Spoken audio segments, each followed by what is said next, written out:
Heaven knows how in the beginning the dwindling light caught her raven eyes as she gazed skyward in nightly bewilderment. Light that never before dared to pierce the clearest sky of her dark and cold domain. She, alone, standing high in the mountains on a narrow gravel road, saw the birth of this dwindling light. Tears filled her beautiful blue eyes as she stared in fear that she might go blind. She knew not why, but only that this was her own dwindling light come from afar. For almost an age, she stared upward until all else seemed nothing more. Only that dwindling light from out of her last doom seemed visible to her raven eyes. She stared, more in fear, as she had stared when it first overpowered her in the fiery days. This timely balance between earthbound beauty and heavenly sky fixed forever in her lucid mind. She, then, standing motionless, never to rest her raven eyes, forever in fear of her dwindling light, dwindling away.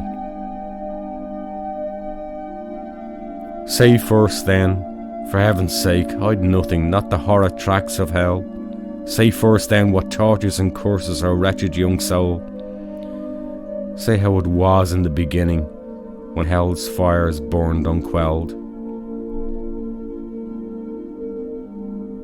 One day, in the past fiery days, this very same dwindling light stopped her in hell's horrid tracks as she walked gracefully on.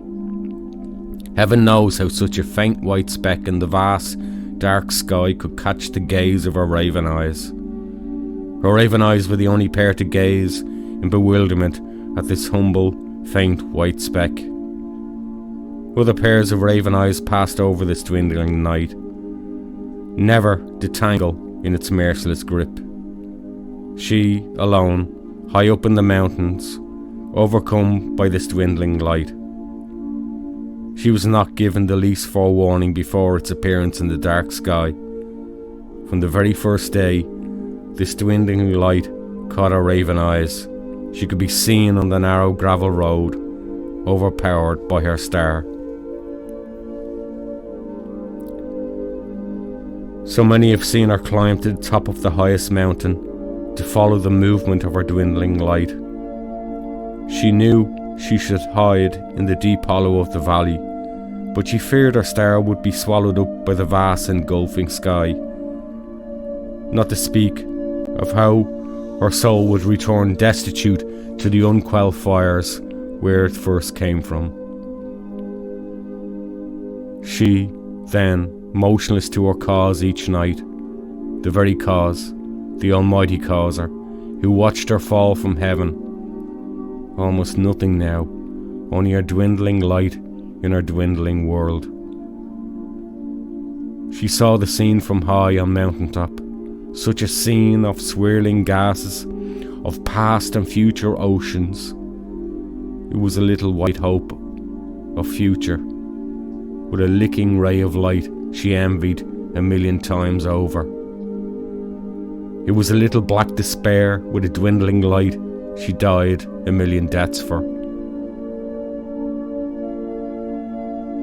Standing on high, she stirred not the least, though the cold wind blew all hell's lunacy around her. Only strands of her blonde hair blew in the gusts of wind during the moonlit nights. She knew nothing about the plight of others engaged in the light of their own stars. Each one, then, has their star in the heavens, whether a little white hope or a little black despair. During the light of the day, with its pitiful hours, she dreams of beautiful Arcadia. Dreams she never dared dream before the dwindling light caught the gaze of her raven eyes. Each successive dream becomes more vivid than the last. Your voice, soft against her, the deepening gloom from the front window. She stood rigid, staring out, full abreast with life. Your voice, all about her, Ahead lay simple journeys of the Magi.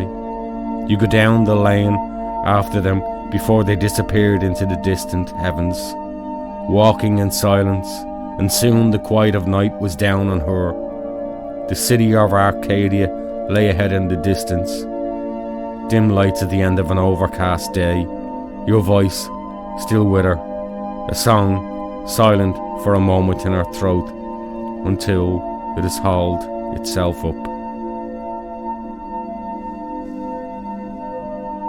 Soon the evening was filled with her sound, a sound which drifted above the curve of the land, gentle songs which only make sense to her, songs which comforted her in the quiet of night, songs to be sure that all was one and one was all, your voice now sing with her voice, songs of a child dancing in the rain, songs of the stolen child, hand in hand, walking, not touching or disturbing, walking, trying to understand. Listen, she whispered, a voice, my voice, the faint trace of past ways here. On she walked to the familiar iron railings of Arcadia, the open gates inviting its visitors inside. A Parisian city to be sure. In the iron gates at one end, walk a little, out the other gate. Simple as that. Round the stone fountain and homeward. Simple as that. Your voice, always with her, to be sure. Before the appearance of the dwindling light, she fell from heaven under the gaze of the Almighty Causer into the flames of hell's fiery depths. Flames which burned and raged at the very source of all that is life in our earthly domain. She dragged herself from those smouldering ashes which marked her for life.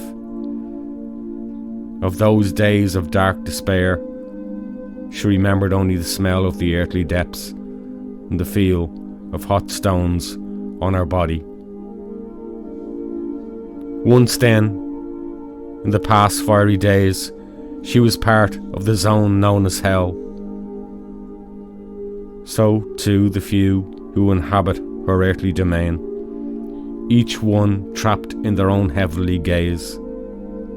The one or two who might one day break their star's hold, refrain for fear of losing the only beauty in their world. No sign of beauty in her domain. She had no longer the courage to face her own reflection in the still waters. She had only the beautiful images of Arcadia, where her dwindling light shone. Images of Arcadia she may one day truly see. It was a place to rest her weary old soul. For now, we can only watch the fate of her life in the dwindling light above.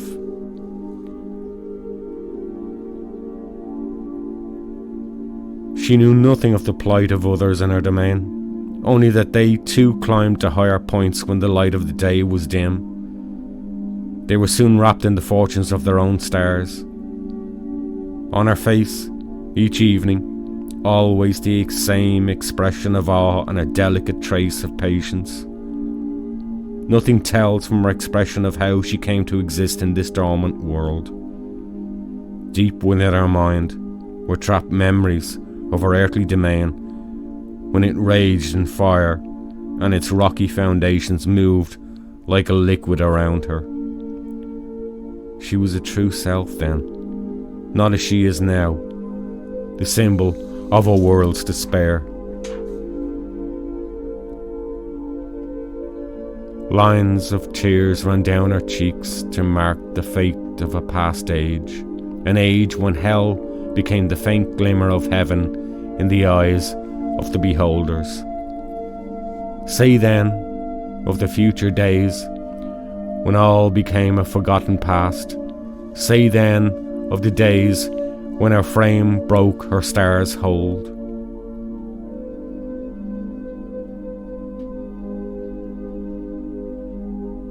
Once then, in future days, her star, far from dwindling, grows brighter, until all surrounding worlds are engulfed in its engulfing mass.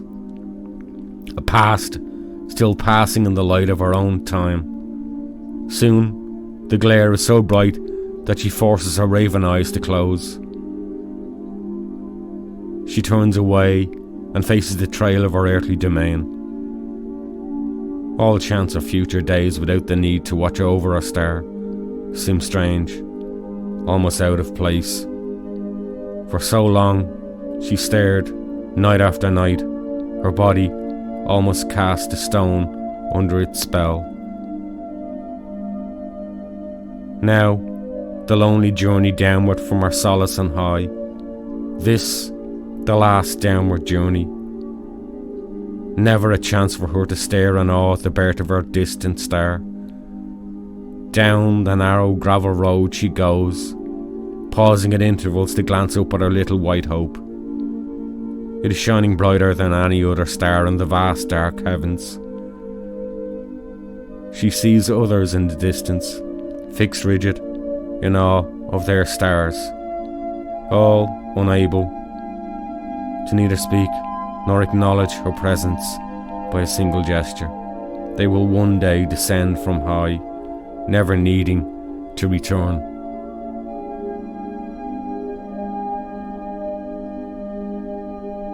Tears again well in her eyes, for no more the need to care for the life of her dwindling light above in the heavens. Like a mother without a child, left to drag her skull across the sky. She crouches down low in the field, her head in her hands, swaying slowly back and forth for the world to see. She fears nothing now, only the loneliness the night brings. This, then, the faith of one who spared all for the outstretched celestial hand, crouched in a pile to decay into the earth, which has held her in one form or another for always. She dissipates into the soil among friends, the very souls of the earth, who in the early days watched her depart to roam the surface as others before had done. They are marked by similar fates on the earth with their dwindling stars, stars which either lived long or died early under the gaze of raven eyes.